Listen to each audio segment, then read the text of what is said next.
नमस्कार शेतकऱ्यांनो, कांदा उत्पादक शेतकरी बांधवांसाठी आताच्या क्षणाची सर्वात महत्त्वाची आणि मोठी बातमी। शेतकऱ्यांनो, कांद्याच्या भावात वाढ होणार का? कांद्याचे भाव वाढणार का? कशामुळे वाढणार? काय महत्त्वाचे कारण? थोडक्यात संपूर्ण लाईव्ह अपडेट आपण व्हिडिओच्या माध्यमातून जाणून घेण्याचा प्रयत्न करावा। तर महाराष्ट्रातील तमाम कांदा उत्पादक शेतकरी बांधवांना एकच विनंती, व्हिडिओ शेवटपर्यंत नक्कीच बघा। व्हिडिओ जर आवडला तर नक्कीच लाईक करायला विसरू नका। तत्पूर्वी चॅनलवरती नवीन असाल तर हवामान आपल्या यूट्यूब चॅनलला सबस्क्राईब करून दुसरा बेल आयकॉन म्हणजे घंटा असू नका, जेणेकरून मी ज्याकडे नोटिफिकेशन तुमच्यापर्यंत पोहोचते। चला तर मित्रांनो, व्हिडिओला सुरुवात करूया। काय सविस्तर संपूर्ण महत्त्वाची अपडेट, महत्त्वाची घडामोड कांदा भाव संदर्भातील थोडक्यात संपूर्णपणे जाणून घेत आहोत।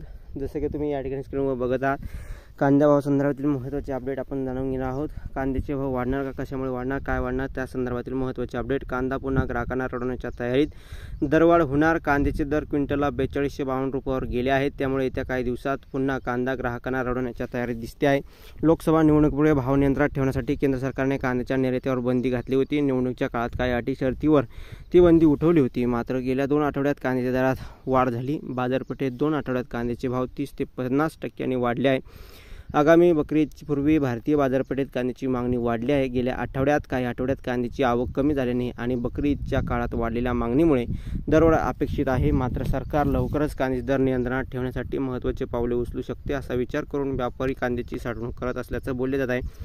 600 रुपयांनी कांदा दरात वाढ। लासलगाव बाजार समितीत 1 जून रोजी कांद्याची किमान 600 रुपये, कमाल 2200, सरासरी 1950 रुपयाचा दर मिळाला। कांद्याची खरेदी दर ठरवण्याचे अधिकार नाफेडऐवजी डोकाला मिळाले आहे।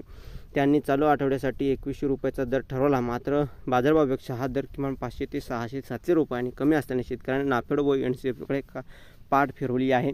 केदा आयर संचालक नाफेड यांचं काय म्हणणं आहे तर बघा, नाफेड खरेदी केंद्रावर बाजारभावाप्रमाणेच कांद्याला वाढीव भाव मिळावेत आणि पूर्वीप्रमाणेच हे भाव रोज ठरावेत, यासाठी केंद्र सरकारकडून पत्रव्यवहार केला असून याआधी लासलगाव आणि पिंपळगाव बसवंत येथील 3 दिवसाच्या बाजारभावाची सरासरी काढून नाफेड कांदा खरेदीचे दर ठरवत असे। मात्र आता हे अधिकार केंद्रीय ग्राहक संरक्षण मंत्रालयाने गेल्याने संपूर्ण राज्यातील बाजार समितीने दराचा आढावा घेऊन भाव ठरवले जात असल्याचं समजत आहे।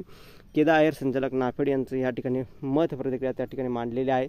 महाराष्ट्रातील कांदा उत्पादक शेतकरी बांधवांपर्यंत ताज्या आणि महत्त्वाच्या घडामोडी अपडेट जाणून घेण्यासाठी आपल्या चॅनलला नक्की सबस्क्राईब करा। कांद्याचे भाव वाढणार, कशामुळे वाढणार? नुकत्याच या ठिकाणी बकरीदमुळे या ठिकाणी कांद्याच्या भावात वाढ झाली आहे, सुधारणा झाली आहे। 3100, 3200, 3500, 4000 रुपयापर्यंत कांदा विकला आहे आणि एकंदरीत मागे 3500, 4200 रुपयापर्यंत भाव गेले असता, त्यामुळे काही दिवसात पुन्हा ग्राहकांना रडवण्याच्या तयारीत सध्या कांदा आहे आणि कांद्याच्या भावात थोडीफार सुधारणा एकंदरीत होऊ शकते। कशामुळे तर कांदा एकंदरीत या ठिकाणी सुधारणा होण्याचे पाठीमागचे कारण म्हणजे कांदा अवकेत या ठिकाणी घट झालेली आहे आणि टप्प्याटप्प्याने कांदा विक्रीचे नियोजन करा, असं भारत दिगोळे अध्यक्ष महाराष्ट्र कांदा संघटना यांचं म्हणणं आहे।